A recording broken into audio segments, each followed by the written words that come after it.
Hello, my name is John Didi, Professor of Political Science at the Community Colleges of Baltimore County. Welcome to the Maryland State Politics and Government Podcast on Substack. Today, I am interviewing Anthony Lyon, candidate for the Maryland House of Delegates out of Hartford County. Welcome aboard and welcome back. Good morning, John. Great to be back with you. My first question is, how's the campaign going? John, I think it's going well. Since we talked, I think in February, my primary opponent switched races. The incumbent decided to retire, so it's now an open seat. So just gearing up for the primary here. Uh, Racked up a few endorsements I'm real proud of, and has grown my team, and I'm excited for a competitive general. During that time period, things like that, when events like that happen, it could really be things go fast. Like Monday to Friday seems like about 25 minutes. How has the campaign been along those lines as far as what's been happening since February? I think that things move quick, and I work on campaigns in my day job, so it's always something campaign related. But I was always counting on this race being a general election race. And so in that sense, the strategy of the campaign hasn't really changed. Trying to build a broad message and not having to worry about, running to one direction and then running back to the center. I've been running towards the center this whole time. So I think we've just been trying to stay on message and not be distracted.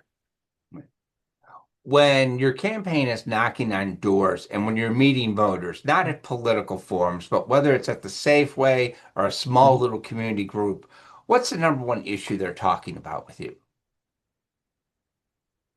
I would have to choose between two. We'll go with so I think maybe the number one issue writ large is overdevelopment in the county. In terms of issues that I can explicitly have an effect on, I would say it's education.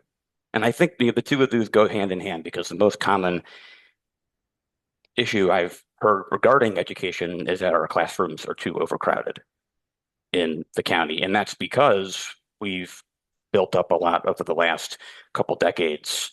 And I don't think it made the investments to hire more teachers and to bring class sizes down so they continue to expand.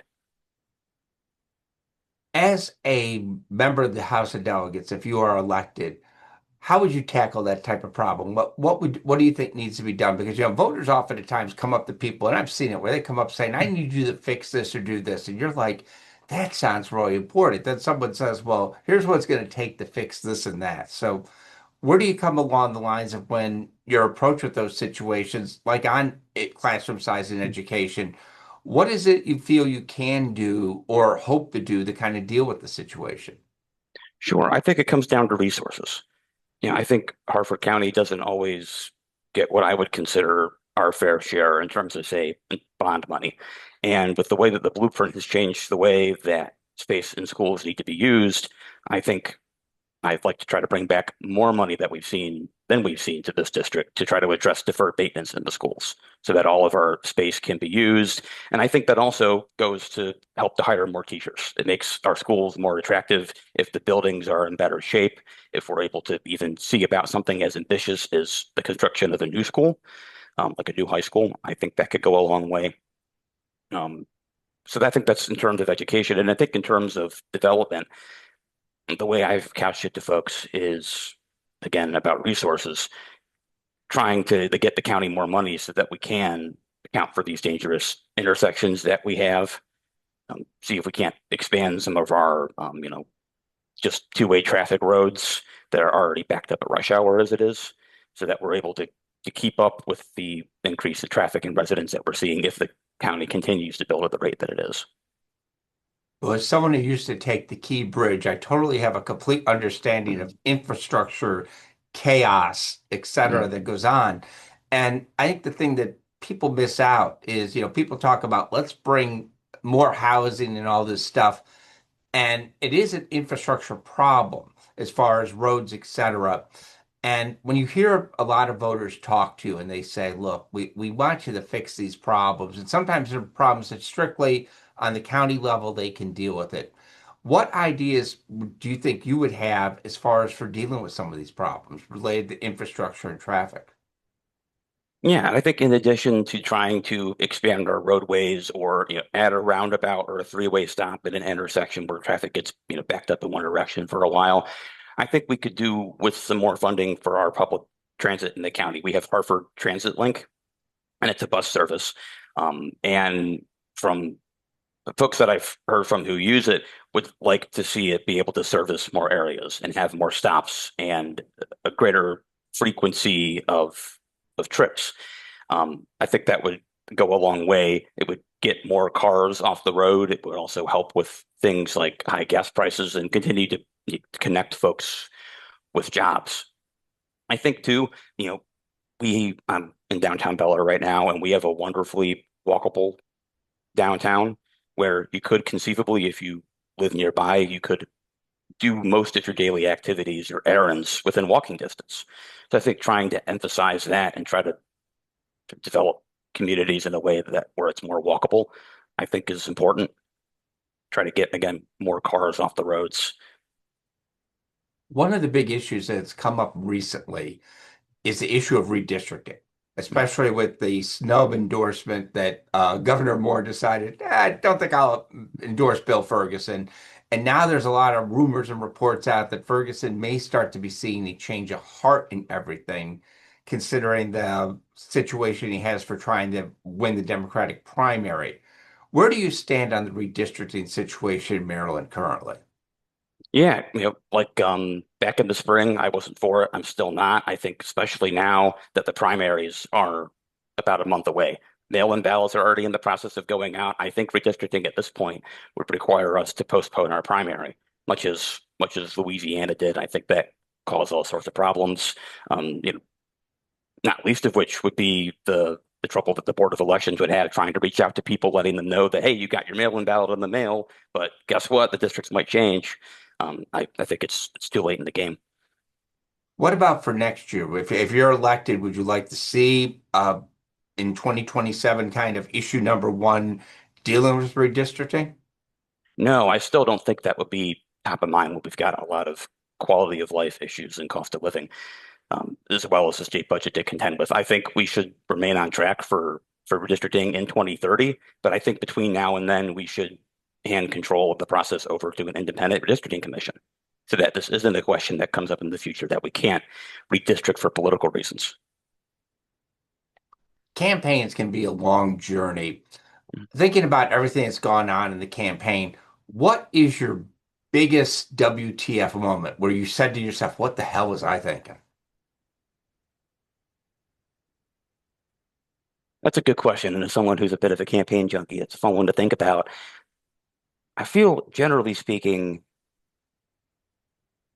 that I've had my head on straight for a lot of the decision making because I come from that campaign background. Um,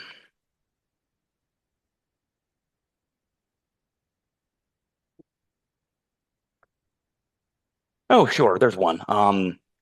My initial round of postcards for the campaign were, a blank backside and then the logo that you see behind me, which doesn't necessarily tell folks a lot about me. And at the time, it was a means of following up with someone, but I think it's important to reinforce your platform. And so I've moved away from these, and the postcards are now more explanatory. Getting back a little bit on some issues, you had talked about the budget, and we are facing at some point a budget Armageddon, structural deficit, whatever you want to call it. And next year, a lot of people feel there's going to be a push to say, hey, we got to increase some taxes to deal with all this stuff. Thinking about what you might be seeing when you become a delegate in Annapolis if you are elected, what's your approach on what should be done regarding the budget next year? Yeah, I think taxes ought to be a last resort for a couple of reasons. A, the cost of living in the state is already through the roof, and we're seeing, I think, a net amount of folks leaving the state for other states. Um, but also, I think that part of the reason we're in this structural deficit is that there wasn't adequate planning with regards to things like the blueprint and also the way that the agencies spend their money with the repeat budget overruns and the audit findings that taxpayers like ourselves should not have to fit the bill for the state mismanaging its money. And I think for something as high a bar as taxes to happen, there has to be a concerted effort to prove to folks that their money is being used responsibly, and I don't think that's happening right now. Certainly not with the way that the State Inspector General office was torpedoed this past session. Do you think that the state of Maryland should have a statewide inspector general? I know that in some jurisdictions like Baltimore City, Baltimore County, Howard County, and Montgomery County, they have county inspector generals. Do you believe that the state should have an inspector general to look after waste, fraud, and abuse and try to kind of get spending down? Or do you feel that basically the state's doing an okay job right now? No, I think we could do with the state inspector general, at least temporarily. I mean, I'm aware of the tendency to try to, to throw money at a problem. In this case, you'd be putting money into the establishment of a new office and a new, cabinet position and a team. Um, but I think it would be a good faith effort to try to root out and get to the bottom of problems now that have been unaddressed for too long. So that is something that I would support. At the very least, I think it would give taxpayers a greater understanding of where their money's going, and just give them more confidence. Hartford County also has, coming up in June, besides the primaries for both parties, a rather competitive and contentious county executive race. Do you feel that one candidate over another would actually help you in the fall, or do you think, or have you basically seen and felt that doesn't matter who Republicans nominate for county executive, I'm in the position I'm going to be in?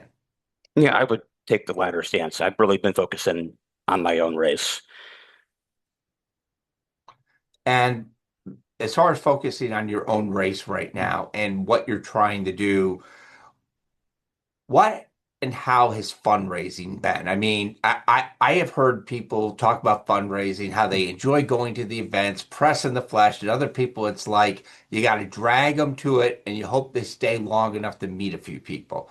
How is the fundraising going, and how do you feel about fundraising in general now that you have to really do it for yourself? Right, right, and not just in my day job for the candidates. As an underdog, I'm happy and proud with where we're at, and I think we've done a good job of running a campaign on a budget and knowing what kinds of expenses are important and which aren't.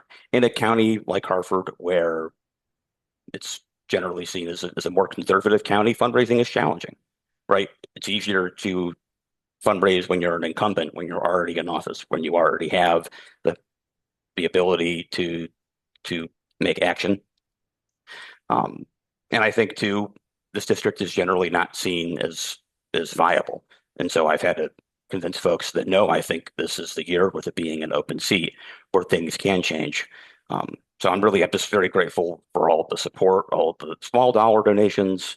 Um, I'm proud of where we are, and I mean we're on track to hit my budget by the end of the election.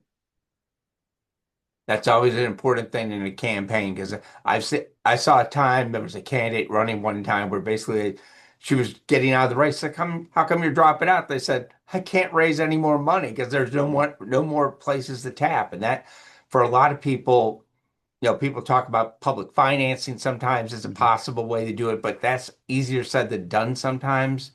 And do you feel that maybe down the road, the state needs to do a better job when it comes to public financing for candidates who basically from the day they get in, they are the underdog until election day? I think it's something to definitely look into. In principle, it's something that I would support. Of course, it's something that the state would have to figure out a way to pay for, which back to the list of things. Um, but yeah, I mean, I think it's money discourages people from running, people who aren't already in office, who are going up against an entrenched incumbent, folks who are part of the minority party in their community. But also, I think younger folks. I know as a young person, right? I mean, if for folks who are established professionals who have some savings to fall back on, they're able to take time off of work to run or put some of their own money towards the race, which I've done, and I'm proud to have done what I can in that regard. Um, but I think it's definitely a barrier to entry for too many people, and results in too many folks that are already well off running when I think we need more everyday people. One of the big issues in Annapolis at the end of session last year was related to juvenile justice and juvenile crime, as far as charging juveniles and making a determination whether you can start them off in adult court or you have to start them in juvenile court, whatever. And I was wondering how you feel about the issue of juvenile justice as far as how do you start them out? What do you do as far as things? Because when Vincent Schiraldi was in charge of the Department of Juvenile Services, basically there was no confidence in the organization. And they brought in new person, Betsy Tolentino, who a lot of people have a lot more confidence in. Where do you stand on how to deal with the juvenile justice problem? No, I understand the sentiment, so want to roll back the way that youth are charged, but um, I think I'm more in line with our various county states attorneys that I think it's best to leave it up to the prosecutor in the case to determine what's the best way to charge the individual. I think a one size fits all approach is probably not the right way forward. But I also recognize too that if you commit a juvenile to the adult system too soon, that could affect the rest of their trajectory and could potentially reinforce what it was that already led them to do what they did. Um, but I think a blanket approach like we saw this past session, I don't think is right.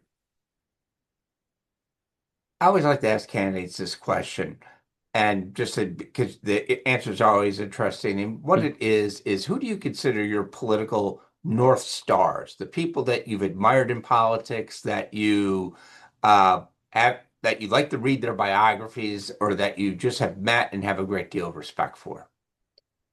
Sure, I think I would stick with President Lyndon Johnson.